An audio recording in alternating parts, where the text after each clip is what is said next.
Medical education was, in America, which was easy to do because it was in bad shape. So they hired a fellow by the name of Flexner, Abraham Flexner. And he was working at the time for the Carnegie Foundation. And he traveled around America and got the data together and published what was called the Flexner Report. You'll find this in any of the textbooks of the period about the development of medical education. The Flexner Report said, surprise, medical education was in a low state and needed to be reformed. Well, having then delivered the Flexner Report in the academic community and in the halls of Congress, now the great philanthropists came forward and offered money to reform medical education in America, demonstrate the need, then offer the solution. So they did. They offered millions and millions of dollars to the medical schools in America. There were dozens of them that would accept their money with the strings attached, that they have some voice in how the universities or the medical schools would then contour the curricula for medical education. And of course, the universities or the medical schools that accepted the money are the ones that we have today as the great leaders in medical education. They had the money. They were able to build buildings and hire teachers with great credentials and bring in the equipment for the laboratories and all of that. The ones that rejected the money have disappeared. You don't hear about them anymore. They're gone. The pharmaceutical industries, indirectly through the tax-exempt foundations, which were mutually controlled by the same financiers, were able to capture control of the medical schools. In every case, the schools that took the money also took with the money people who were put on the boards of directors of the universities and the medical schools. These were Abraham Flexner and his brother, Dr. Simon Flexner, and a certain group. There were about 5 of them altogether, and 3 of them always showed up in the same positions with all of the medical schools. And they saw to it that with the money came the control.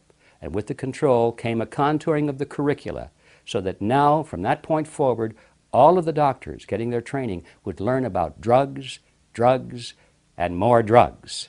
And that is how it came to pass. One of the most perplexing questions that people have when they find out for the first time that there are therapies that are indeed very effective, and they find out that they're not available. They're illegal, as a matter of fact. The question is why? If these things really work, why doesn't my doctor know about them? Or if he does know about them, why cannot he get them? And why cannot I get them? And the answer to that question is very simple and very logical when you think about it. We have accepted the idea that it is the function of government to protect us. This is kind of a mindset that's been gradually growing among Western civilization for perhaps the last century, that people are not really responsible for themselves. It's the government's role to take care of them. And in that context, we have the thought that the government agencies, in the United States it's the Food and Drug Administration, the FDA, it's their job to take care of us in this field of medicine. They're supposed to tell us whether this is good or acceptable, or whether it's quackery, or whether we're allowed to have it. We're like little children, and we look to the government to tell us. So we've allowed the governments to have the power, the legal authority, to control the field of medicine and to determine at that high level whether or not a therapy can be allowed. And the assumption is that these are all good people running these organizations, and they have no hidden agendas. They're not subject to financial flattery or anything like that. They're all good people and great scientists, and so we can trust them. And this process of getting all the way through these tests, in today's terms, never goes less than $20 million, and in many cases it'll cost you over $100 million, in some cases $200 million to go through that process. Now, who can afford $200 million? If you were to discover something that was growing in your backyard, and you said, this stuff really works, I don't know why it works, but look, it's curing cancers, and you tried to give it to your neighbor, you would go to jail because, you see, you're prescribing or giving, administering an unapproved substance. And you say, well, I'll get it approved. No, you're not going to get it approved unless you have $20 million that you are, ready to just spend on the project. That means that automatically the only companies, the only people, the only entities in the world that can ever get an approved substance are those that have the $20 million to spend, or $200 million, depending on where you are in the spectrum. That means the large pharmaceutical companies. So these laws have effectively blocked everybody out of the pattern except the very large, well-funded pharmaceutical companies. They now have a monopoly on all of these drugs for this very reason, supposedly because it's to protect us, you see. But really, it's to protect the large pharmaceutical companies. Beyond that, no large pharmaceutical company is going to take your weed that you found in your backyard and have it tested, because if they did so, they couldn't patent it. Anything that grows in nature, anything that's found naturally, cannot be patented. It has to be a man-made concoction before it can be patented. So why would even a large pharmaceutical company spend the $200 million or whatever it takes to prove that something growing in everyone's backyard is effective when they couldn't patent it and they would never get their money back? And that is the reason that anything found in nature, regardless of how effective it may be, will never be patented, and therefore it will never be approved. And therefore it will always be on that list, that horrible list. They tell us this is an unapproved cancer therapy.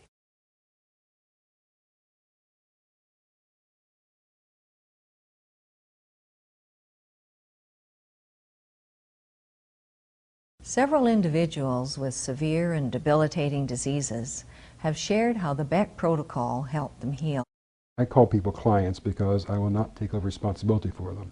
A patient, I say, is someone who's given up responsibility for themselves to someone else. And I won't take that on, so I only have clients myself. I don't want somebody to purchase from us out of desperation. I really want them to know in their heart that this is their next step. It's been well worth the purchase, and it's something I intend to use forever. You do have to be somewhat careful because they're experimental, and you cannot make claims to the patient. What you're doing is saying, look, this is an experimental procedure. It's non-toxic.